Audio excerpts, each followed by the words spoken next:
فاتحہ۔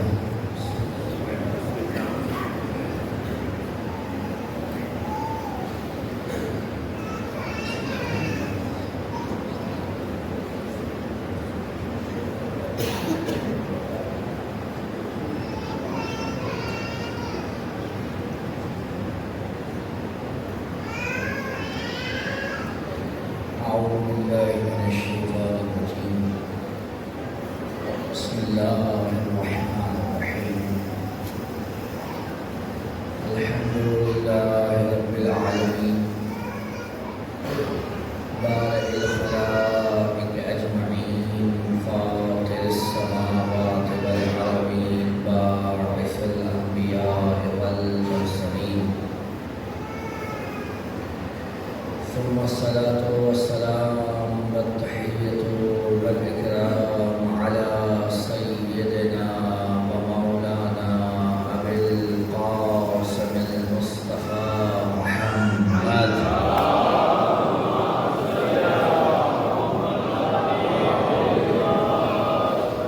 وعلى أهل بيته الطيبين الطاهرين المعصومين المهديين المنتجبين المنتخبين ولعنة الله على أعدائهم أجمعين من الأولين والآخرين يا رب العالمين. أما بعد فقد قال سبحانه وتعالى في محكم كتابه المجيد فأعوذ بالله من الشيطان الرجيم. بسم الله الرحمن الرحيم. إنما يريد الله ليذهب عنكم الرجس أهل البيت ويطهركم تطهيرا.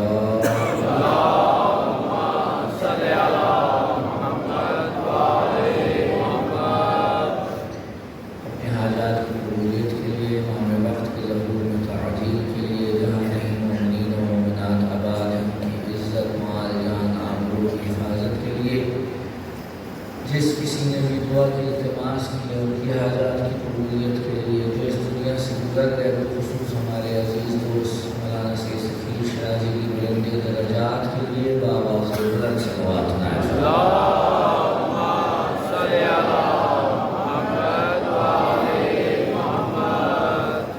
عزیزان محترم، سلسلہ گفتگو کی آج چوتھی نشست ہے اور مسلسل آپ کے سامنے جس موضوع کے تحت گفتگو کا سلسلہ آگے بڑھایا جا رہا ہے وہ مقام منزلت اہل بیت نہج البلاغہ ہے. تاحال فقط ایک ہی امیر المومنین کے جملے کے اوپر گفتگو جاری ہے جس میں فرماتے ہیں کہ نحن شجرۃ النبوۃ، ہم نبوت کا شجرہ ہیں. کل جو گزارشات عرض کی تھی ضمن میں آج بس چند جملے اس جملے کے حوالے سے اور میں چاہوں گا کہ آگے بڑھ جاؤں تاکہ اگلے جملے کی طرف بھی چلیں. جب ہم کہتے ہیں کہ اہل بیت جو ہیں وہ شجرہ نبوت ہیں، اہل بیت نبوت ہے، اور رسول کیا فرماتے ہیں کہ جو شجرہ طیبہ ہے میں اس کی جڑ ہوں، علی اور فاطمہ اس کے تنے اور شاخیں ہیں، حسن حسین اس کا پھل ہیں، شیعہ ہمارے پتے ہیں. تو اس سے اتنا تو واضح ہوتا ہے کہ جو اصل ہے یعنی جہاں سے سب کچھ آغاز ہو رہا ہے وہ ذات رسول ہے. ہر چیز کا جہاں سے آغاز ہو رہا ہے وہ کون ہے جی؟ وہ رسول اللہ محمد مصطفیٰ صلی اللہ علیہ وآلہ وسلم کی ذات ہے. نہیں ایسی سلوات پڑھنی تھی تو پھر نہیں پڑھتے.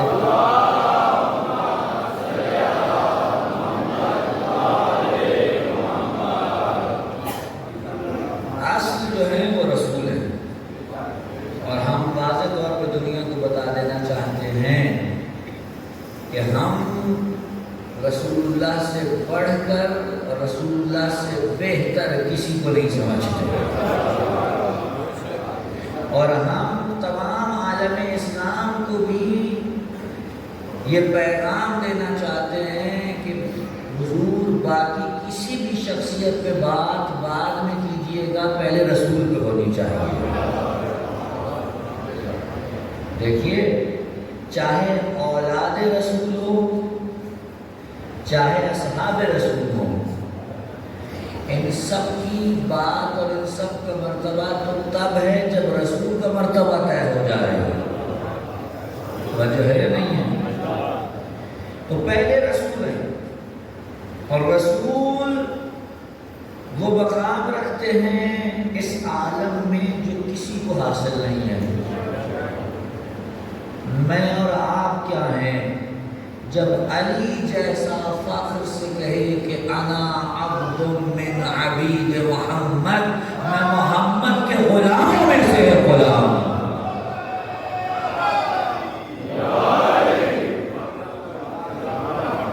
میں اور آپ کا، اور واقعاً اگر کوئی ہمیں سکھا سکتا ہے کہ محمد کی غلامی کیسے کرنی ہے تو وہ بس علی ہیں جو سکھا سکتے ہیں۔ کہیں رسول کی آواز سے علی کی آواز بلند نہیں ہوتی، کہیں علی کا قدم رسول کے قدم سے آگے نہیں بڑھتا۔ دیکھیے حضور رسول اللہ کی زندگی جس میں تبلیغ فرمائی 23 سال ہے، ٹھیک ہے جی، 40 سال سے 63 ایئرس تک، ایسا ہی ہے۔ اس 23 سال کے دور میں علی کے پاس کیا علم نہیں تھا؟ کیا علی کے پاس علم نہیں تھا؟ ہاں، انہی 23 سال کے درمیان میں کہیں فرمایا تھا نا کہ میں علم کا شہر اور علی اس کا دروازہ ہے۔ لیکن ان 23 سال میں کہیں بھی آپ کو امیر المومنین سے مروی کوئی خطبہ نہیں ملے گا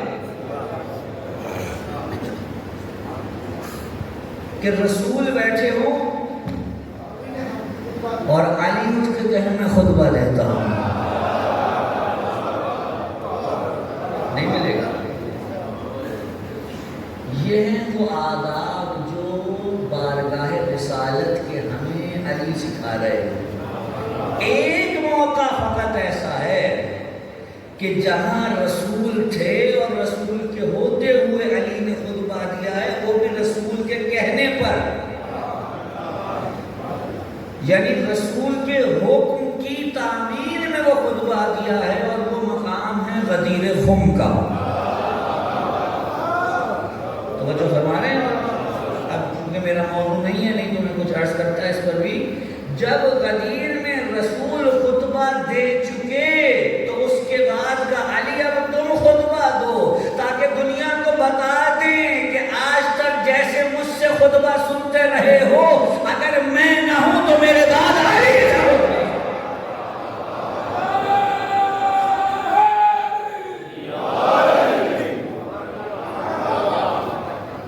خطبہ دیا۔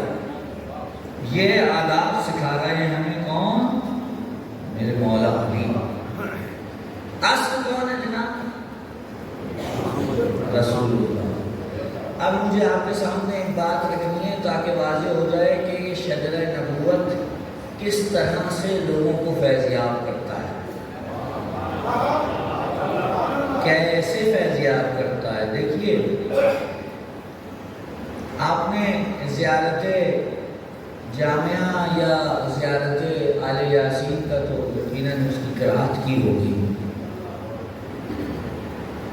اور اگر نہیں کی ہے تو میرے کہنے پہ کر لیجیے گا، ایک دفعہ پڑھ کے دیکھ لیجیے گا، وقت ضائع نہیں ہوگا۔ اس میں جو وقت لگائیں گے وہ ضائع نہیں ہوگا، اصل میں وہی وقت ہوگا جو آپ کے کام آئے گا، باقی وقت ضائع ہوگا۔ اس میں آپ جانتے زیارت آل یاسین امام زمانہ عجل اللہ تعالیٰ شریف کی زیارت زیارت ہے جو خود میرے مولا نے تعلیم فرمائی تھی۔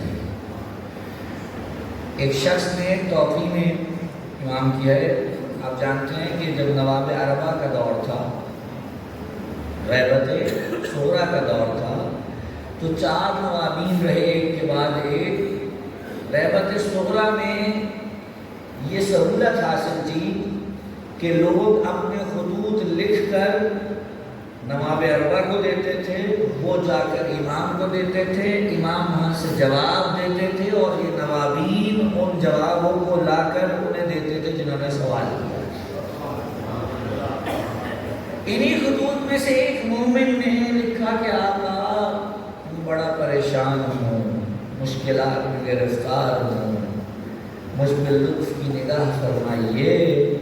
تو وہاں پر میرے مولا نے جو توقیع لکھی اس میں لکھا کہ تمہیں جب بھی کسی مشکل میں گرفتاری محسوس ہو اور تم تنگی کا شکار ہو تو میں تمہیں یہ زیارت لکھ کے دے رہا ہوں، یہ زیارت پڑھو اور اس کے بعد مجھ سے متوسل ہو، میں تمہاری مشکل حل کروں گا۔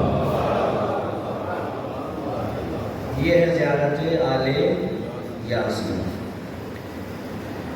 اس زیارت میں ایک جملہ ہے، حضور توجہ ہے نا حضرات کی، اس میں ایک جملہ ہے۔ جملہ کیا ہے؟ آپ امام پہ سلام بھیجتے ہیں یہ کہہ کر السلام علی باب اللہ،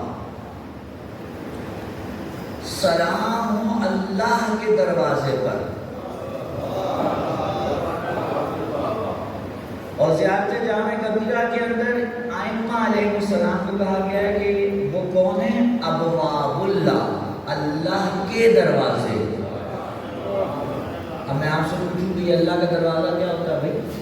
نعوذ باللہ من ذالک، نعوذ باللہ من ذالک۔ اللہ کوئی عمارت ہے کہ جس کے لیے کسی دروازے کی ضرورت پڑے؟ اللہ تو جسم نہیں رکھتا، تو یہ اللہ کا دروازہ کیا ہے؟ یہ 2 زیارات ہیں جو آپ روزانہ پڑھتے ہیں یا پڑھیں گے، اور یہ ذہن میں رکھیے کہ یہ جو چیزیں ہم عربی میں پڑھتے ہیں نا، کوشش کیجئے کہ ساتھ میں اس کی اردو پہ تھوڑی نگاہ ہو تو پتہ تو چلے کہہ کیا رہا ہوں۔ زیارت عاشورہ آپ پڑھتے ہیں تو ساتھ میں ترجمے پہ نگاہ ہو کہ پتہ تو چلے کہہ کیا رہا ہوں۔ قرآن مجید کی تلاوت فرمائیں تو ساتھ میں ترجمے پہ نگاہ ہو کہ پتہ تو چلے کہہ کیا رہا ہوں، پڑھ کیا رہا ہوں، مقصد کیا ہے، خدا مجھ سے کہنا کیا چاہ رہا ہے، امام مجھ سے کہنا کیا چاہ رہے ہیں۔ اب بات وہیں آگے گئی، یہ باب اللہ کیا ہے، یہ ابواب اللہ کیا ہے؟ حضور یہ سامنے دروازہ ہے جی، آپ کے گھروں میں بھی ہوتے ہیں۔ اگر کوئی شخص صاحب خانہ سے ملاقات کرنا چاہے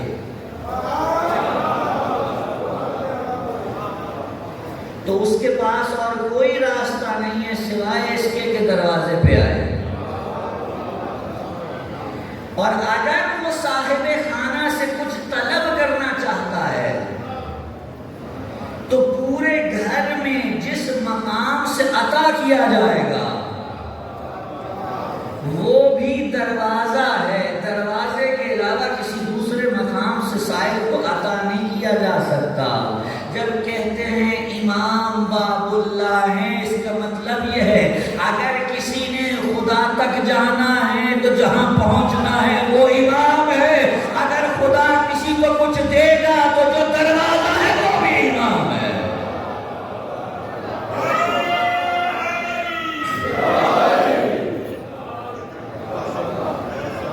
یہ ہے باب اللہ، توجہ فرمائیے اللہ، یہ ہے باب اللہ۔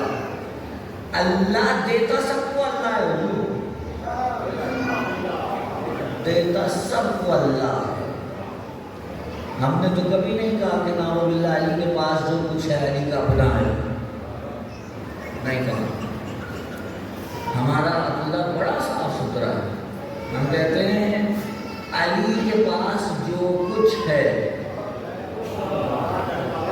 وہ سب کا سب اللہ کا دیا ہوا ہے۔ نہیں، میں جملہ دوسری طرح سے کہتا ہوں، میں کہتا ہوں اللہ کے سوا کسی کے پاس کچھ نہیں ہے، جو کچھ ہے جس کے پاس ہے سب کا سب اللہ کا دیا ہوا ہے۔ علی کے پاس اپنا کچھ نہیں، سب اللہ کا دیا ہوا ہے، اور اللہ نے علی میں اتنی ظرفیت پائی کہ جو کچھ تھا اس نے سب کچھ علی کو دیا ہے۔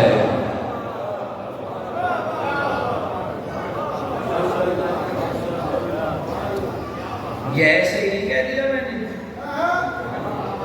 دیکھیے حضور، ہم تو مقام مقام پر فیض رسانی کے قائل ہیں۔ ہم کہتے ہیں اللہ فیاض ہے، توجہ فرماؤں گا، اللہ فیاض ہے۔ فیاض کا کام فیض پہنچانا ہے، لیکن فیض پہنچانے کے لیے کسی راہ کی ضرورت ہے، کسی واسطے کی ضرورت ہے۔ نہیں بات میں واضح ہو رہی، توجہ رکھیں حضرات۔ آپ لوگوں کے ہاں یہ پنکھے چل رہے ہیں، یہ ساؤنڈ سسٹم چل رہا ہے، مائک کہ میں آپ سے محوے گفتگو، یہ سب کس چیز سے چلتا ہے جی؟ بجلی سے۔ ابھی یہاں کوئی 9-10 کا بچہ بھی ہو، میں اس سے پوچھوں میٹرک کر کے، بیٹا یہ بجلی کیسے بنتی ہے؟ تو وہ کہے گا کہ یہ کون سی ماسٹر سائنس ہے۔ ایک بہت بڑا پہیا ہوتا ہے جس کو کہتے ہیں ٹربائن، اس کے اوپر ایک بہت موٹی دھار سے پانی گرایا جاتا ہے، اور اس میں اتنی طاقت ہوتی ہے کہ اس کی وجہ سے وہ پہیا بڑی تیزی سے گھومتا ہے، اور دوسری طرف اس کے ایک مغناطیس ہوتا ہے، اس کے اوپر ایک مغناطیس ہوتا ہے۔ جب مغناطیس تیزی سے گھومتا ہے تو وہاں کرنٹ جنریٹ ہوتا ہے، اور پھر اسے وہاں سے نکال کر ایک جگہ پہ محفوظ کیا جاتا ہے، پھر وہاں سے نکال کر تو جو ہے پھر وہاں سے نکال کر اسے شہروں تک پہنچایا جاتا ہے، پھر شہروں میں سے جو مرکز بنتا ہے وہاں سے نکال کر آپ کے علاقوں تک پہنچایا جاتا ہے، پھر ہر گلی محلے کے باہر ایک ڈبہ لگا دیا جاتا ہے، وہاں سے پھر تارے نکال کر آپ کے گھر تک پہنچایا جاتا ہے، گھر کے باہر بھی ایک ڈبہ لگا دیا جاتا ہے، پھر وہاں سے تاریں نکلتی ہیں، گھر تک پہنچتی ہیں، مسجد امام باقر تک پہنچتی ہیں، تو پنکھا چل جاتا ہے، بلب روشن ہو جاتا ہے۔ ایسے ہی ہے؟ سوال کروں مجھ سے، حضور یہ بتائیے کہ یہ جو بجلی بنائی گئی تھی یہ ذخیرہ کرنے کے لیے بنائی گئی تھی یا ان چیزوں کو چلانے کے لیے؟ استعمال کرنے کے لیے بنائی گئی تھی نا۔ تو اب اگر کسی کے ذہن میں کوئی خبط آ جائے اور وہ کہے کہ جب بنائی اس کے لیے گئی ہے تو کیا ضرورت پڑی ہے اتنی تاروں کی؟ میں تو اس بلب کو جا کر سیدھا ٹربائن سے نکلنے والی بجلی سے جوڑوں گا، کیا ہوگا؟ یہ اپنی جان دے کر اعلان کرے گا مجھ میں اتنی ظرفیت ہی نہیں ہے،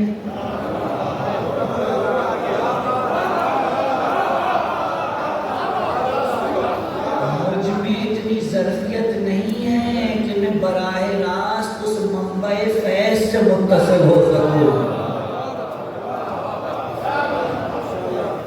تو پھر نتیجہ کیا نکلا؟ کا نتیجہ یہ نکلا کہ بے شک اس کو روشن کرنے کے لیے بجلی بنائی گئی ہے، لیکن اس کے مطابق کرنے کے لیے کہ جتنی اس میں ظرفیت ہے اس کے مطابق ہو جائے، وہاں سے اس کو اور کم کیا گیا، پھر اور کم کیا گیا، پھر اور کم کیا گیا، پھر اور کم کیا گیا، یہاں تک کہ اس کے مطابق ہو گئی۔ لیکن ایک مقام ایسا ہے جہاں پر براہ راست منبع فیض سے نکلنے والی بجلی کو ذخیرہ کیا جا رہا ہے۔ بھائی توجہ فرمائیں گے، یہ مثال میں نے بہت ایک بار کی تھی، اس سے بہتر نہیں دے سکتا۔ ایک جگہ پر محفوظ رکھا ہوا ہے ساری چیز کو۔ حضور اسی طرح سے خدا ہے، خدا واسطہ فیض ڈھونڈتا ہے، خدا فیاض ہے، اس کا فیض قدیم ہے، وہ سب کو دیتا ہے، لیکن مسئلہ یہ ہے کہ ہر ایک کی ظرفیت مختلف ہے۔ خدا نے کہا میں دوں گا سب کو، لیکن ذخیرہ کروں گا محمد آل محمد کے پاس۔ پھر جس کی جتنی ظرفیت ہوگی اسے یہ اس حساب سے بانٹتے چلے جائے۔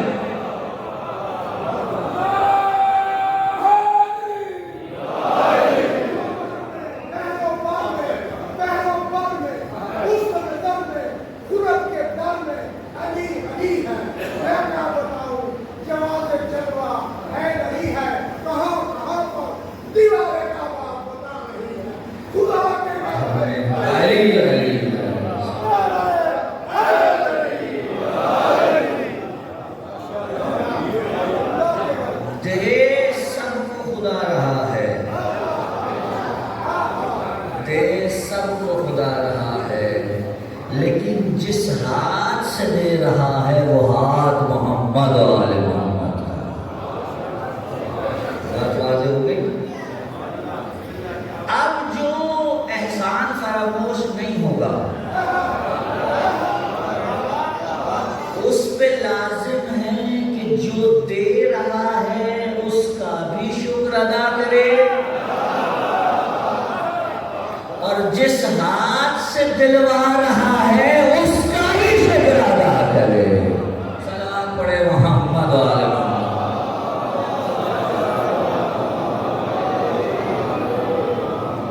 بات واضح ہو گئی؟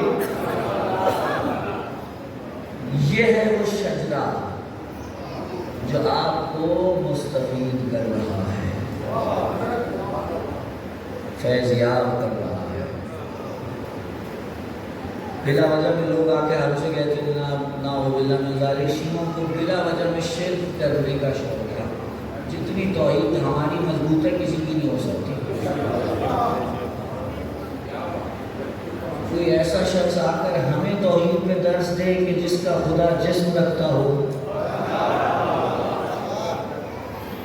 وہ ہمیں آ کر دے کہ جناب آپ لوگوں کی توحید بڑی ہی کمزور ہے۔ اگر کوئی چھوٹا موٹا شخص گلی میں چلتا پھرتا کوئی بات کر دے تو کسی مکتب کی نمائندگی کسی سڑک پہ چلنے والے شخص سے ہوتی ہے یا اس مکتب کے علماء اور کتابوں سے ہوتی ہے؟ کوئی آدمی کوئی بات کر دے، چلیے میں کہہ دیتا ہوں، چھوڑیے آپ ساری بات۔ آج سے کچھ عرصہ پہلے ایک عباسی نام کا شخص تھا، اس نے کتاب لکھی، اور وہ کتاب کیا تھی؟ خلافت یزید۔ کیا تھی جی؟ اور اس میں پورا دم لگایا کہ کسی طریقے سے یزید کو خلیفۃ المسلمین ثابت کرے، اور وہ ابھی بھی کہیں شاید آپ کو مل جائے گا۔ اب اگر آپ کسی مسلمان کے سامنے جا کر کہیں کہ جناب علی آپ سارے ہی یزید کو خلیفۃ المسلمین مانتے ہیں، وہ کہے گا کیسے؟ ہم کہیں گے دیکھیں جی آپ نے یہاں سے ایک شخص کی کتاب لکھی تھی، آپ فوراً کیا کہتے ہیں؟ ہمارا اس کتاب سے اور اس کے لکھنے والے سے کوئی تعلق نہیں۔ تو جب آپ کے کہنے پر ہم قبول کر لیتے ہیں کہ آپ کا اس سے تعلق نہیں ہے، تو اگر ہمارے یہاں آ کر کوئی فضول بات کرتے اور ہم کہیں کہ ہمارا اس سے تعلق نہیں ہے، تو آپ کیوں نہیں مانتے؟ ورنہ مکتب اہل بیت کی توحید بڑی مضبوط ہے عزیزانو۔ دنیا ہمیں آ کر توحید نہ سکھائے، ہم نے توحید کسی ایرے غیرے نتھو خیرے سے نہیں سیکھی، ہم نے توحید علی کی نہج البلاغہ اور سید سجاد کی صحیفہ سجادیہ سے سیکھی ہے۔ صلوات پڑھیے محمد و آل محمد۔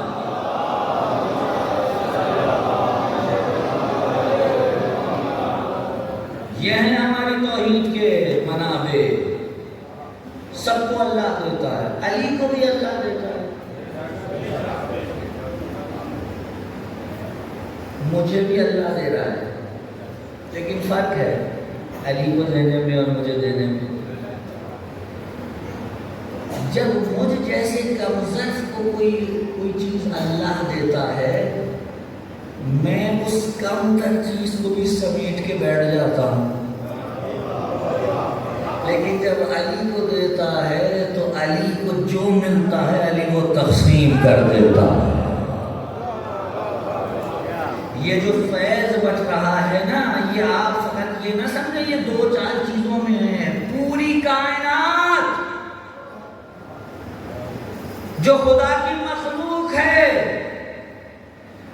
مخلوقات اور خالق کے درمیان جو واسطہ فیض ہے، اس واسطہ فیض کو محمد و آل محمد کہتے ہیں.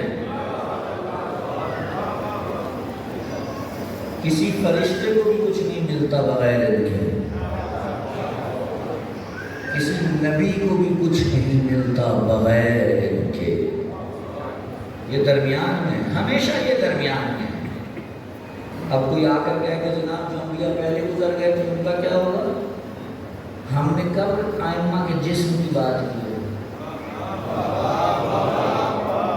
جسم کی بات نہیں ہو رہی ہے، اس حقیقت محمدیہ کی بات ہو رہی ہے جو اول مخلوق ہے. ہم تو اس کی بات کر رہے ہیں. یہ ہے وہ واسطہ فیض. حضور مقام مقام پہ آپ کو یہ واسطہ فیض ملے گا. جگہ جگہ پر جو کچھ کا جہاں پہنچ رہا ہے وہ اس کی وجہ سے پہنچ رہا ہے. چلیے آپ کو ایک طرف لے چلوں تاکہ پتہ چلے کہ یہ واسطہ فیض ہے کہاں. ایک دن حضرت محمد مصطفیٰ صلی اللہ علیہ وسلم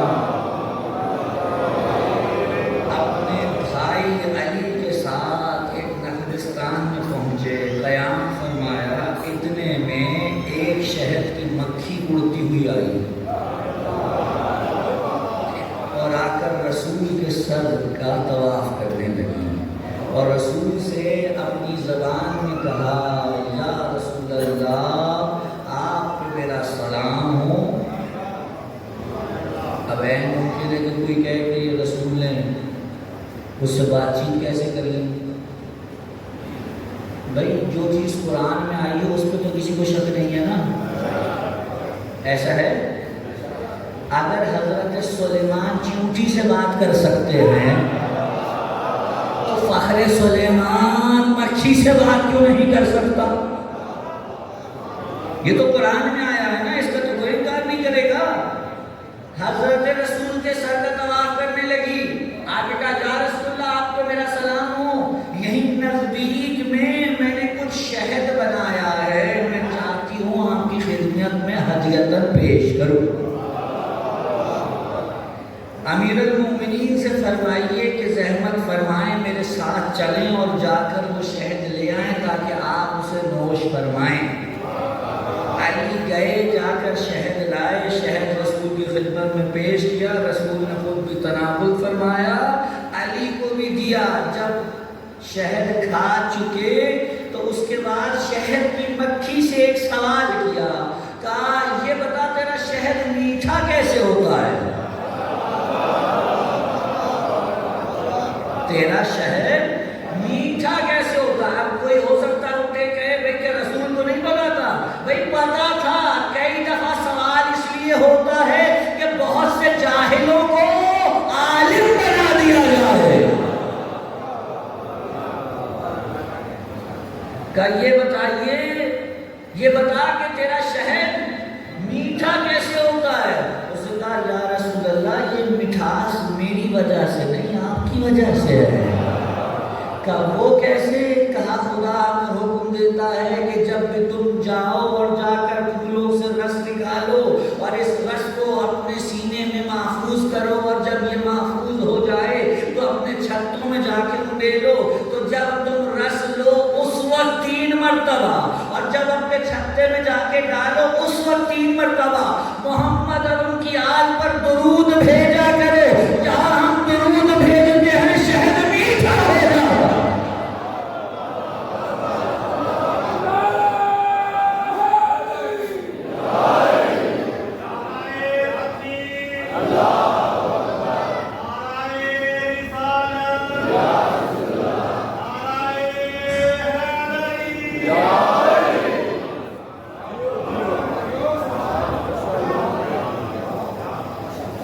کسی بھی مخلوق کو بغیر ان کے کچھ نہیں مل سکتا.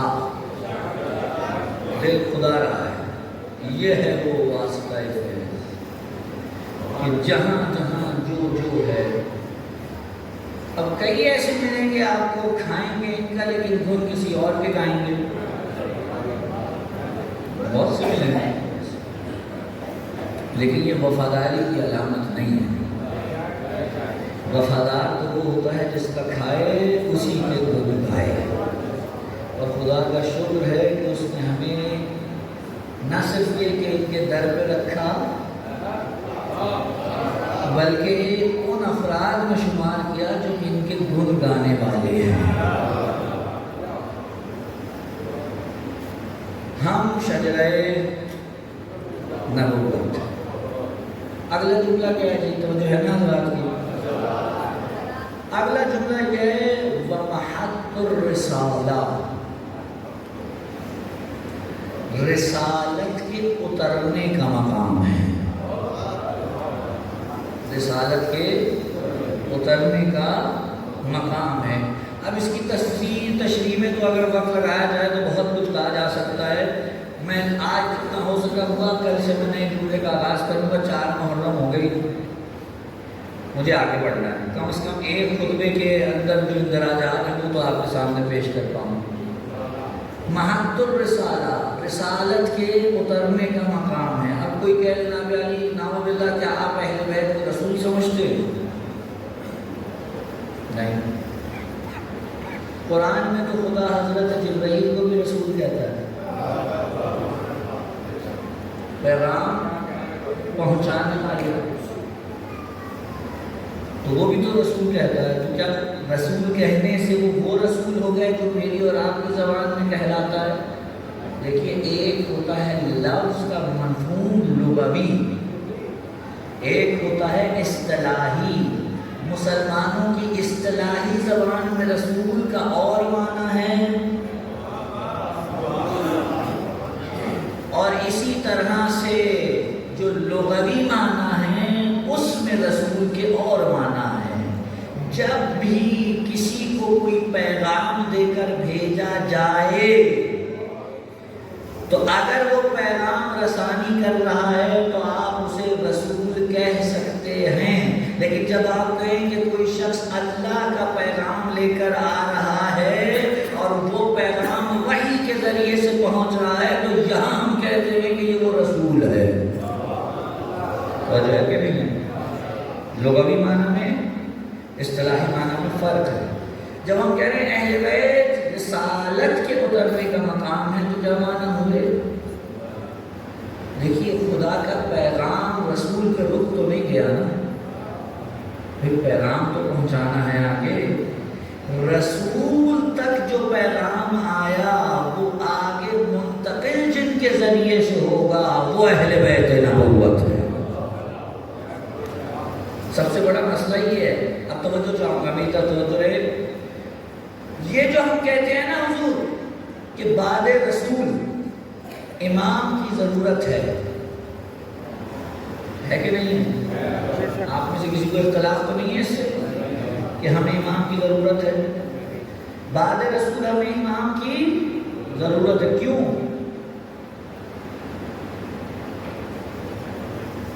رہنمائی کے لیے. بہت اچھی بات ہے. رہنمائی کیا کریں گے وہ ہماری؟ بھائی رسول اپنے 23 سالہ دور تبلیغ میں کیا کیا کر کے گئے, کتنے لوگوں نے دیکھا ہوگا نا؟ دیکھا یا نہیں دیکھا؟ ہزاروں صحابیوں نے دیکھا. صرف غدیر میں 1 لاکھ سے زیادہ موجود تھے. یہ الگ بات ہے کہ ہر کوئی ہر وقت ساتھ نہیں ہوتا تھا. ہاں ایک ایسا تھا کہ جو ہر وقت ساتھ ہوتا تھا. ایک ایسا تھا جو ہر وقت ساتھ ہوتا تھا. خلوت میں جلوت میں خود کہا اس نے کہ دنیا جانتی ہے مجھے رسول سے کیا مقام حاصل ہے. جب سب چلے جاتے تھے تو رسول مجھے اپنے پاس بٹھا لیا کرتے تھے اور بٹھا کر جو باتیں کسی سے نہیں کرتے تھے وہ مجھ سے کیا کرتے تھے. تو ہر ایک کا ایک کیلیبر تو نہیں تھا نا, نہ ہر ایک کے فہم کا ایک درجہ تھا, نہ کئی ایسے تھے رسول کی جیسے مسجد ہے, ابھی آپ سب بیٹھے ہوئے ہیں, خطاب ہو رہا ہے, اب یہاں سے مجلس ختم ہو باہر نکلیں اور مثال کے طور پہ کاظمی صاحب کھڑے ہو گئے اور کہے جی جو بھی باہر نکلے گا بتائیں مولانا نے کیا کہا ہے. اب کچھ ہوں گے جنہیں 10 جملے یاد رہ گئے, کچھ ہوں گے جنہیں 5 جملے یاد رہ گئے, کچھ ہوں گے جنہیں 2 جملے یاد رہ گئے. سب کو ساری باتیں تو یاد نہیں رہیں گی. تو رسول کی درگاہ میں بیٹھنے والے ایسے ہی تھے. رسول نے کیا کہا سب کو سب تھوڑی نہ یاد رہتا تھا. کئی ایسے تھے کہ جب ختم ہو جاتی تھی بات اور باہر نکلتے تھے تو دوسروں سے کہتے تھے یہ کیا کہا تھا رسول نے, مجھے سمجھ نہیں آئی. اور ایک ایسا تھا جو کہتا تھا اگر تمہیں سمجھ نہیں آئی تو جو سمجھ نہیں آیا مجھ سے پوچھو میں بتاتا ہوں. سب پوچھو میں بتاتا ہوں. تو جناب یہ بات ہوتا ہے کہ سب کا کیلیبر ایک سا نہیں تھا. تو جب سب کا کیلیبر ایک سا نہیں تھا تو پھر یہ نہیں کہا جا سکتا سب برابر ہے, کوئی فرق نہیں تھا. یہ نہیں کہا جا سکتا سب برابر نہیں ہے. ان میں کچھ تو ایسے ہیں کہ جنہیں عرصہ گزر گیا سورہ بقرہ یاد نہ ہوئی. جو بات پہنچ رہی ہے, کچھ ایسے ہیں کہ عرصہ گزر گیا سورہ بقرہ یاد نہیں ہوئی. اور ایک ایسا ہے کہ جو ایسا قرآن ہے کہ چلتا ہے تو قرآن ہے, بیٹھتا ہے تو قرآن ہے, بولتا ہے تو قرآن ہے. اور جب جنگ صفین میں نیزوں پہ قرآن اٹھایا گیا تو کہنے لگا ارے تم ان قرآنوں کے جھانسے میں نہ آنا, یہ خاموش قرآن ہے, میں بولتا قرآن ہوں.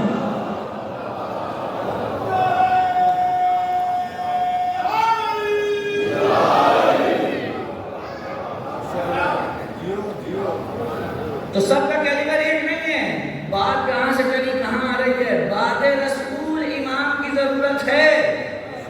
کیوں؟ کوئی کہ شاید اس لیے کہ رسول کیا کرتے تھے ہمیں یہ بتائیں. رسول کیسے اٹھتے تھے, کیسے بیٹھتے تھے, کیسے لیٹتے تھے, کیسے گفتگو فرماتے تھے, اخلاق حسنہ کیا تھے, محاسن حسنہ کیا تھے, اور جو ہے یہ سب بتائیں. میں کہتا ہوں اگر فقط اس لیے امام چاہیے تو پھر یہ کوئی ایسی بات نہیں ہے جو فقط امام بتائے. یہ تو جس نے بھی دیکھا ہے وہ بتا دے گا. جملہ کہوں مگر حفاظت کر لیں اس جملے کی.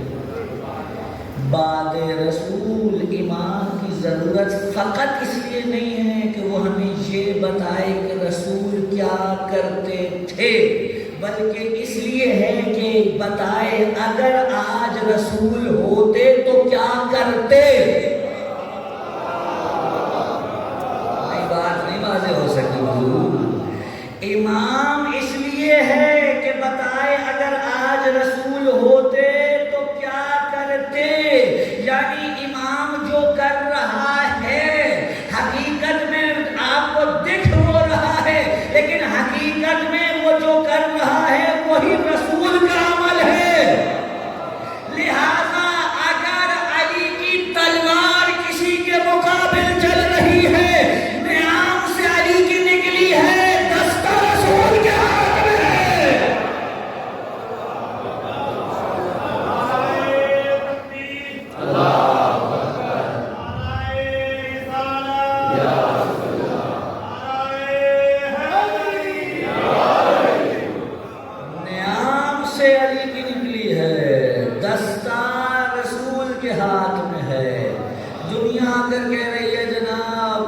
4.5 پونے 5 سال کا دورانیہ، اس میں بھی اتنی جنگ و قتال. حضور آپ کا مسئلہ ہے، یہ آپ کا مسئلہ ہے. کیا کریں، علی نے مسلمانوں سے جنگ کی صلح ہی کر لیتے، کیونکہ آپ جس اینک سے دیکھ رہے ہیں اس سے بات سمجھ میں آنے والی نہیں ہے. آپ کو لگ رہا ہے جنگ صفین اور جمل کے میدان میں علی کھڑے ہیں، ہمیں تو دکھ رہا ہے علی ظاہر کھڑے ہیں، حقیقت میں تو رسول کھڑے ہیں.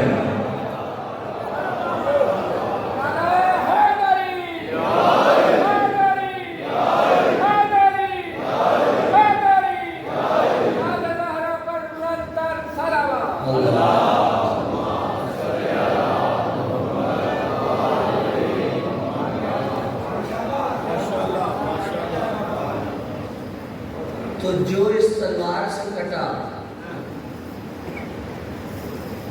وہ اصل میں رسول کی تلوار سے کٹا ہے. تو جو ہے بڑا عجیب مرحلہ ہے، بڑا ہی عجیب مرحلہ ہے. علی جانتے تھے کہ میرے آنے والے جن تک پیغام پہنچے گا وہ بہت سی طرح کے ہوں گے، اور علی اپنے چاہنے والوں کو بھول جائیں یہ ہو نہیں سکتا. علی تو وہ ہیں کہ جنہوں نے 1400 سال پہلے بھی آپ کے لیے فیض رسانی کا بندوبست کر لیا. نہج البلاغہ میں ہی ہیں میرے مولا کا یہ فرمان. جب جنگ جمل ختم ہوئی، بات سب پہنچ رہی ہے نا، پریشان تو نہیں ہے. جب جنگ جمل ختم ہوئی، دیکھیے حضور ہم تو بات واضح کرتے، ہم لگی لپٹی رکھنے والوں میں سے ہیں ہی نہیں. ہماری بات ہوتی ہے صاف ستھری. آپ بیٹھ کے باتیں کریں، گھمائیں نہیں، یوں کر لیتے ہیں یوں کر لیتے ہیں. ہمارا تو ایک ہی اصول ہے، جہاں علی ہیں تو بس حق علی کے ساتھ ہے. ہمیں ادھر ادھر کی بات نہیں آتی، ہمیں تو سیدھی سیدھی بات آتی ہے. وہ یہ کہ جدھر علی ہیں حق علی کے ساتھ ہے. جس طرح رسول کوئی عمل کرے ان کے عمل پہ سوال نہیں اٹھتا، ویسے ہی علی جو کرے اس پہ سوال نہیں اٹھ سکتا.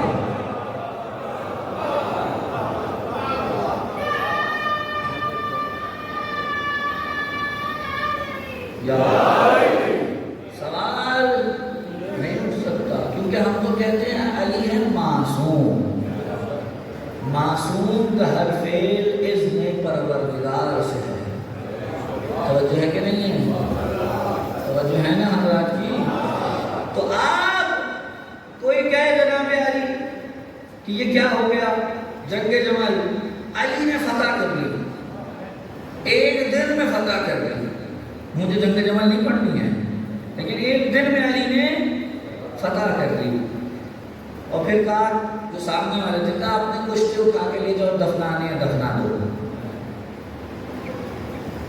اور اپنے صحابیوں سے کہا کہ جو میرے ساتھی شہید ہوئے ہیں سب کے لاشیں اکٹھے کرو، لاؤ علی خود جنازہ پڑھائے گا. ابھی یہ بات چل رہی تھی کہ ایک صحابی آیا، علی کے ساتھ کھڑا تھا، کہنے لگا اے کاش میرا بھائی زندہ ہوتا اور آج آپ کی اس عظیم فتح کو دیکھتا تو بڑا خوش ہوتا. بھئی آپ کی بھی تو خواہش ہے کہ نہیں ہے؟ یہاں میں صرف بتاؤں آپ کو، علی جنگ جمل جیت گئے تھے، آپ کے چہرے پہ شادابی آ جاتی ہے. کاش میرا بھائی زندہ ہوتا، بڑا خوش ہوتا. امیر المومنین نے اس کی طرف رخ کیا اور رخ کر کے کہنے لگے یہ بتا کہ کیا تیرا بھائی ہم سے محبت رکھتا تھا یا نہیں؟ محبت رکھتا تھا، آپ کو حق پہ سمجھتا تھا، آپ کے نظریے پہ تھا، اس کا دل آپ کے دل کے ساتھ دھڑکتا تھا. تو کہا لو پھر ہم تمہیں ایک اصول دے رہے ہیں، قیامت تک والوں کو سمجھا دینا، بتا دینا، پہنچا دینا. جو بھی علی کو حق پہ سمجھتا ہے اور جس کا دل علی کے دل کے ساتھ دھڑکتا ہے، چاہے وہ 1400 سال بعد آئے، چاہے قیامت کو آئے، جتنے بعد آئے، لیکن آج اگر وہ علی کو حق پہ سمجھتا ہے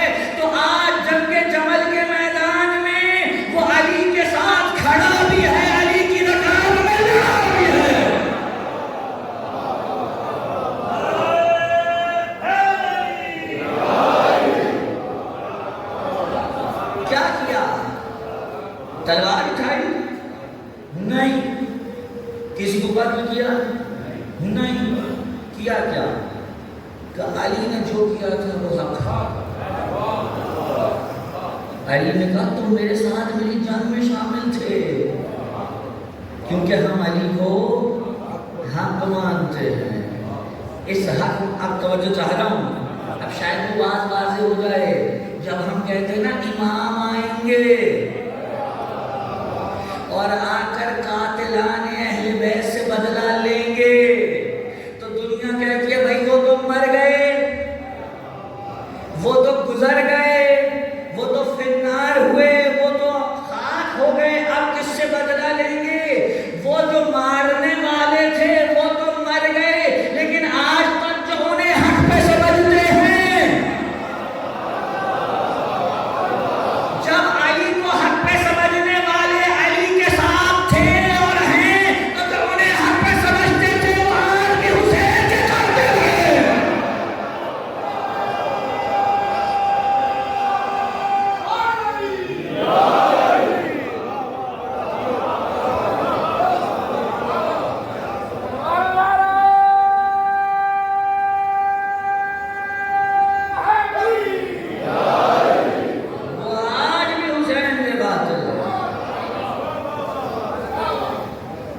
اگر کوئی آج آ کر کہے کہ حضرت زکریا کے ساتھ جو ہوا تھا ٹھیک ہوا تھا، تو آپ کیا کہیں گے؟ یہ تو انہی کا ساتھ کیا ہے۔ اگر کوئی کہے کہ رسول کے نام باللہ دندان مبارک شہید ہوئے تھے تو ٹھیک ہوئے تھے، آپ کیا کہیں گے؟ یہ تو انہی کا ساتھ کیا ہے۔ تو جب آپ آ کر یزید کی حمایت کریں گے تو ہم آپ کو نہ کہیں کہ آپ لوگ ان کے ساتھی ہیں۔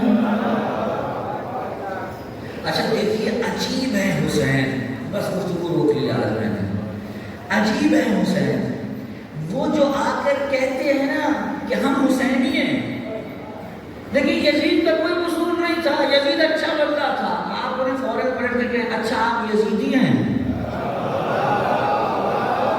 تو دل ملا جائے گا کہ نہیں مجھے یزیدی نہ کہو، بھائی اگر کچھ نہیں کیا تو کہو میں یزیدی ہوں،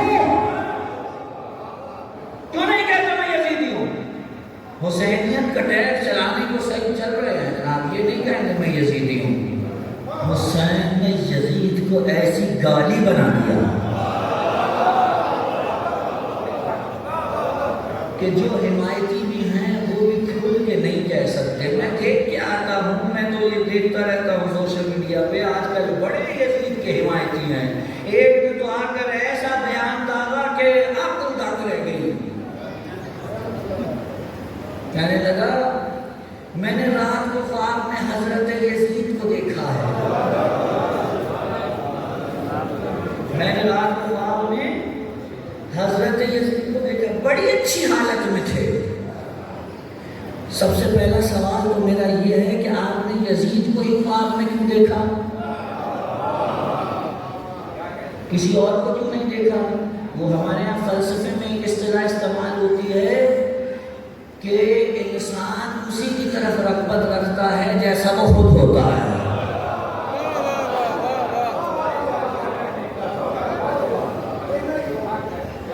تو میں نے رات کو خواب میں حضرت یزید کو دیکھا، بڑی ہی اچھی حالت میں تھے۔ میں نے کہا بتائیے کیا ہوا، سب خیریت ہوئے؟ کہا ہاں میرا حسین کا تصفیہ ہو گیا اور سارا معاملہ کلیئر ہے، میں تو پہلے بھی پاک تھا لیکن اب جملہ سنیں، لیکن میری توبہ قبول ہو گئی، مجھے معاف کر دیا گیا۔ توبہ تو گناہ میں قبول ہوتی ہے،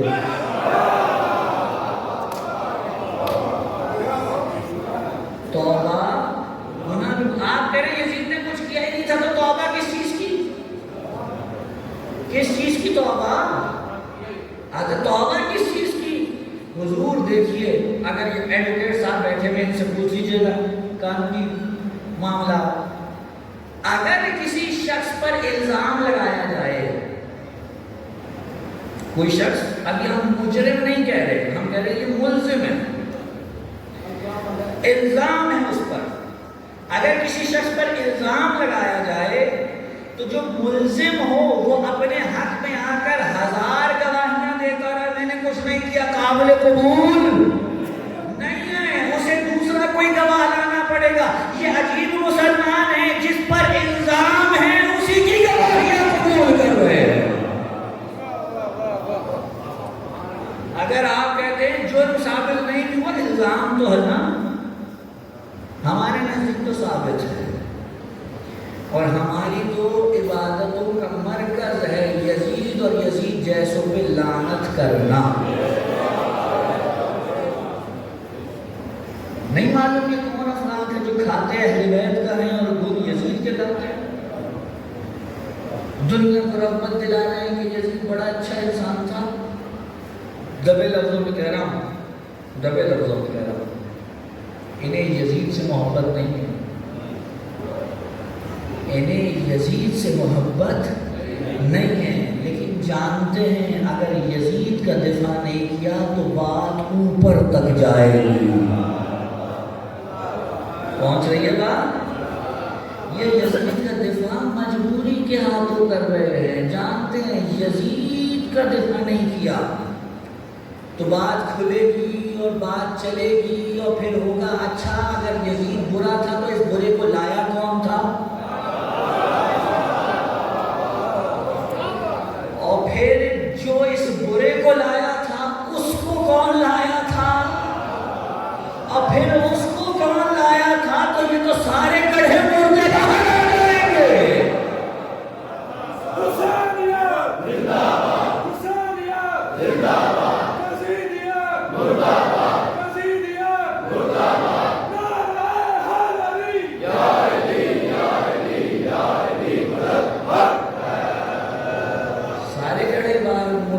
آ جائیں گے۔ بڑے ہی، اور میں بتاؤں، میں کہتا ہوں یہ جس کا دفاع کر رہے ہیں نا یہ عقل مند ہے، وہ عقل مند ہے، انہیں پتہ ہے کہ کہاں سے بات شروع کرنی ہے تو کس کو بچانا ہے۔ بھائی نہیں سمجھ آنی شاید آپ کو، لیکن میں اس سے زیادہ نہیں بول سکتا۔ انہیں معلوم ہے یزید کو بچائیں گے تو اصل میں کس کو بچانا ہے، وہ جو یزید پہ لعن طعن کر رہے ہیں اور پھر بھی کسی دوسرے کو بچا رہے ہیں، ان کو نہیں سمجھ میں آ رہی کہ کرنا کیا ہے۔ غالب نے کیا خوب کہا تھا، غالب کی زندگی میں، مرزا غالب شاعر، پوری زندگی میں اس نے صرف ایک ہی سلام کہا ہے، پوری زندگی میں امام حسین کے لیے ایک سلام لکھا ہے اس نے، اور اسی سلام میں 2 شعر ہیں، اگر آپ کہیں تو سناتا ہوں۔ کہنے لگا یہ اجتہاد عجب ہے کہ ایک دشمن دین علی سے آ کے لڑے اور خطا کہے اس کو،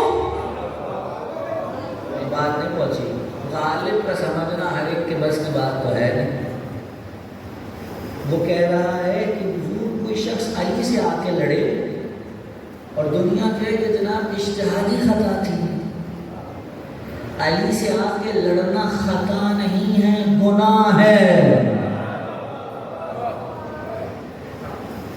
یہ اجتہاد عجب ہے کہ ایک دشمن دین علی سے آ کے لڑے اور خطا کہیں اس کو، یزید کو تو نہ تھا اجتہاد کا پایا، برا نہ مانیے اگر ہم برا کہیں اس کو، برا نہ مانیے اگر ہم برا کہیں اس کو۔ صلوات پڑھ لیجیے محمد و آل محمد۔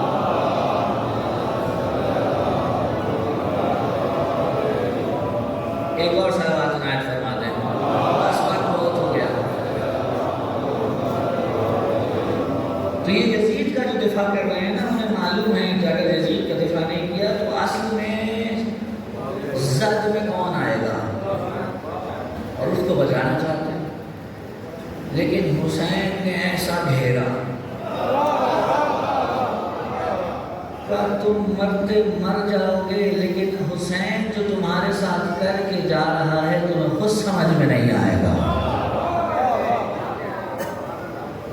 دنیا سمجھتی ہے کہ حسین نعوذ باللہ شہید ہوئے، ختم ہو گئے، سب ختم ہو گیا، نہیں، اس کی شہادت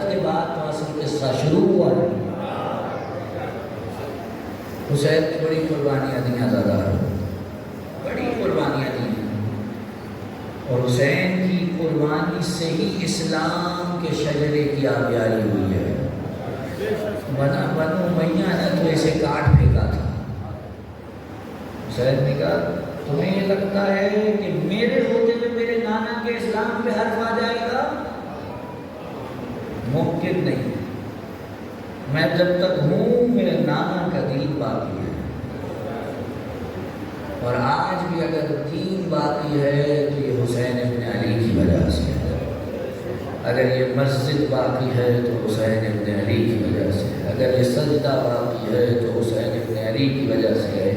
جو شخص بھی سجدہ خالق میں سر رکھتا ہے اور اس سجدے کی توفیق پر خدا کا شکر گزار ہے، اسے کہنا چاہیے بعد میں اے حسین ابن علی تیرا شکریہ،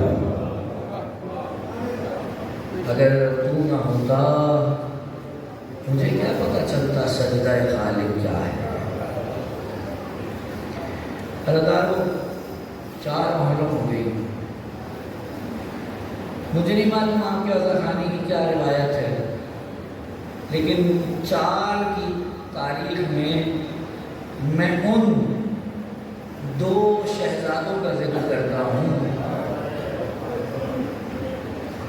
کہ جن کے شہید ہونے سے مسلم کی نسل ختم ہو گئی۔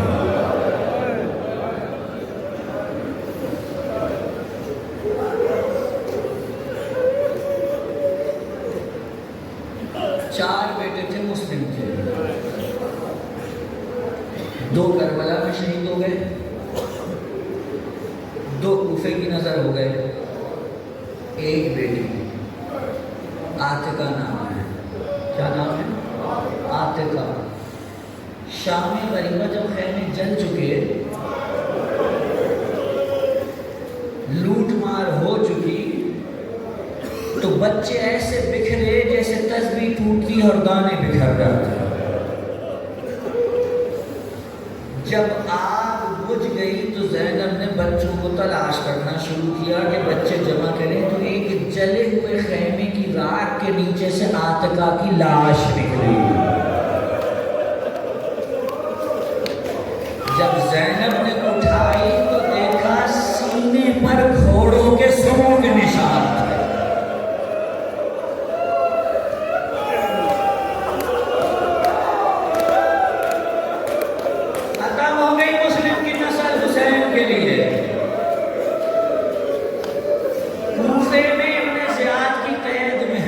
شہزادے روز ایک شخص آتا ہے، تھوڑا سا کھانا دیتا ہے، چلا جاتا ہے۔ ایک دن شہزادہ کہنے لگا، چھوٹا شہزادہ ابراہیم کہنے لگا بھیا یہ جو شخص آتا ہے اس کو اپنا تعارف کرائیں، شاید یہ ہمیں نہ جانتا ہو۔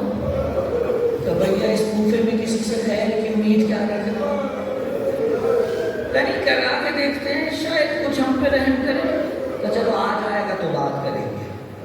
کھانا رکھ کے جانے لگا، کہا شیخ بیٹھ جائے تو اس سے کچھ بات کرنی ہے۔ کہا بولو کیا بات ہے؟ کہا محمد عربی کو جانتے ہو؟ کیسے نہیں جانتا، امتی ان کا کلمہ کو ہوں۔ کہا اگر انہیں جانتے ہو تو پھر ان کے بھائی علی کو بھی جانتے ہو گے؟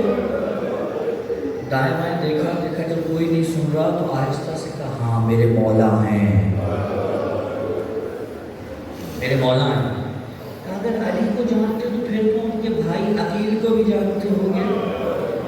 کہا انہیں بھی جانتے۔ عقیل کے ایک بیٹے تھے مسلم، کیا انہیں جانتے ہو؟ کہا وہی مسلم کے جن کی شہادت کے بعد کوفے والوں نے ان کی لاش کے پیروں میں رسی باندھ کر پوری گلیوں میں کوفے کی پھرایا تھا۔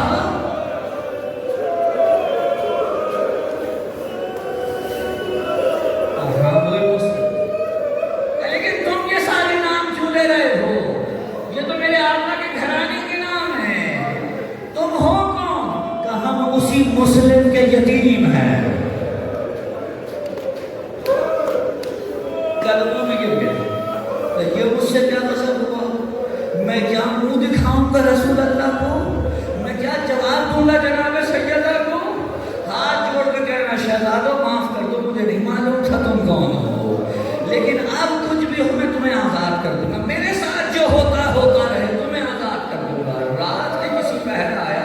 کہنے لگا شہزادو اٹھو جلدی کرو میں نے بندوبست کر لیا. لے کے باہر آیا کہنے لگا وہ جو دیکھ رہے ہو سامنے قافلہ جا رہا ہے یہ مدینے جا رہا ہے, تم اس قافلے کے ساتھ مدینے چلے جاؤ, وہاں تمہارے خاندان والے ہیں وہاں پہنچ جاؤ گے. اسے کون بتائے اب مدینے میں کوئی نہیں رہا, مدینہ لٹ گیا, سرکار حسینی لٹ گئی. اداروں وہ قافلہ اونٹوں پر گھوڑوں پر تھا, یہ بچے پہ آتا کتنا تعاقب کرتے, قافلہ آگے نکل گیا بچے پیچھے رہ گئے. دن کا چاندنا ہونا شروع ہوا, بڑے بھائی نے کہا بھیا ابن زیاد کے پیادے ہمارا پیچھا کر رہے ہوں گے, اب تک انہیں پتہ چل گیا ہوگا, کہیں پہ نہ ہو جاتے ہیں. ایک درخت کے اوپر ایک ٹالی پہ چھپ کے بیٹھ گئے.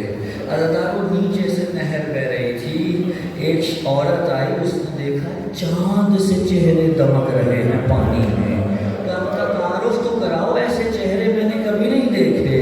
کہا ہم مسلم کے یتیم ہیں. کہا چلو میرے ساتھ, میری آقا آزادی میری مالکان مومنہ ہیں, تمہارا کوئی نہ کوئی بندوبست کر دے گی.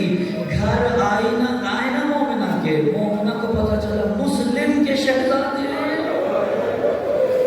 نہلانے کا بندوبست کیا, لباس پہنایا, کھانا کھلایا, ہاتھوں کو جوڑ کے کہنے لگی آقا زادو میرا شوہر جو ہے نا وہ ابن زیاد کی فوج میں ہوتا ہے, آپ کو آج رات اس کوٹھری میں رہنا پڑے گا, کل میں کوئی بندوبست کر کے آپ کو روانہ کر دوں گی. کا منظور ہے. عزاداروں شہزادے کوٹھری میں ہیں, رات کے کسی پہر کو ملعون شراب کے نشے میں دھت گھر میں آیا اور آ کے کہنے لگا سارا دن ہو گیا ڈھونڈتے ہوئے, وہ دو بچے ابن زیاد کی قید سے بھاگے ہوئے ہیں. ابن زیاد نے ان پہ بڑا انعام رکھا ہے, اگر مل جائیں تو زندگی سنور جائے گی. اس مومنہ نے کہا ارے کیوں دل فاطمہ کی بددعائیں لیتا ہے, فاطمہ کے نواسے ہیں, فاطمہ کے نواسے ہیں. کہا نہیں مجھے تو انعام چاہیے. جا کر سو گیا. رات میں اس حجرے سے رونے کی آواز آنے لگی. ہوا کیا, چھوٹا شہزادہ سوتے سوتے اٹھا, بھائی کو سینے سے لگایا, رونا شروع کر دیا. کہا بھیا کیا ہوا؟ کہا میں نے خواب دیکھا ہے. کہا ایک خواب میں نے بھی دیکھا ہے, پہلے تم بتاؤ کیا دیکھا ہے؟ کہا میں نے دیکھا رسول اللہ بیٹھے ہوئے ہیں, ساتھ میں علی مرتضی بیٹھے ہیں, حسین بیٹھے ہیں. میرے بابا مسلم آئے تو رسول اللہ کو سلام کیا, رسول نے جواب دیا کہ مسلم اپنے بچوں کو کہاں نرگہ آدھا میں چھوڑ آئے ہو, جاؤ اپنے بچوں کو بھی لے آؤ.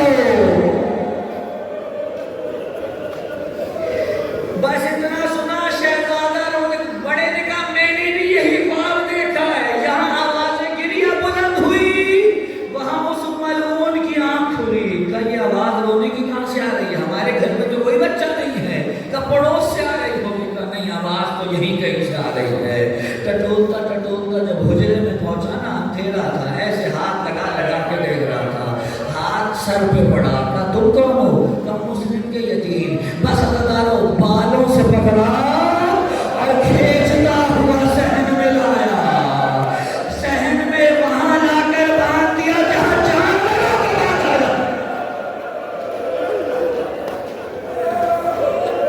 اجرکم اللہ, اجرکم اللہ. عزاداروں باندھ دیا, ساری رات شہزادے بنے رہے. صبح کے وقت شہزادوں کو کھولا, اپنے ساتھ لے چلا. مومنہ پیر پڑ رہی, ہاتھ پڑ رہی. کہا نہ لے جائیں کو, یہ فاطمہ کے نواسے ہیں. اس نے ایک نہیں سنی عزاداروں. ایک مرتبہ وہاں سے لے کے چلا, دجلہ کے کنارے پہنچا. کہا بتاؤ پہلے کسے قتل کروں؟ کہا اگر تم نے ہمیں قتل کرنے کا ارادہ کر ہی لیا ہے نا, 2 رکعت نماز پڑھ لیتے ہیں. یہ ہے علی کے گھر کے بچے. کہا 2 رکعت نماز پڑھنے دے. 2 رکعت نماز پڑھی. نماز پڑھنے کے بعد کہا بتاؤ پہلے کسے قتل کروں؟ بڑے نے چھوٹے کی گردن پہ گردن رکھ دی. کہا میرے ہوتے ہوئے چھوٹے کو قتل نہیں کرنا. چھوٹا اپنی گردن بڑے کے گردن پہ رکھ کے کہہ رہا ہے میرے ہوتے ہوئے میرے بھائی کو نہیں مارنا.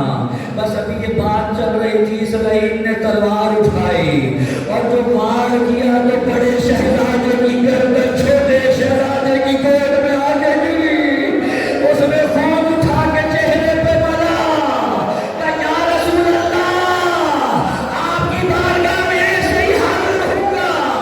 دوسرا وار کیا، دوسرے شہزادے کی گردن تن سے جدا ہوئی، اسرائیل نے سروں کو تھیلے میں ڈالا اور شہزادوں کی لاش کو دجلہ میں پھینک دیا۔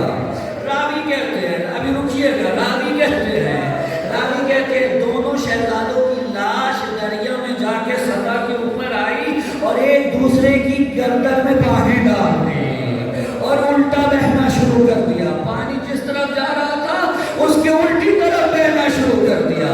اسرائیل نے سر اٹھائے، دربار ابن زیاد میں پہنچا، کہا امیر تیرے قیدیوں کے سر لے آیا ہوں۔ کہا کہاں ہیں؟ تھیلے سے سر نکال کے رکھنے کے بعد کہا یہ ہے وہ سر۔ کہنے لگا ان سروں پہ خون ہے، ان سروں پر خاک ہے،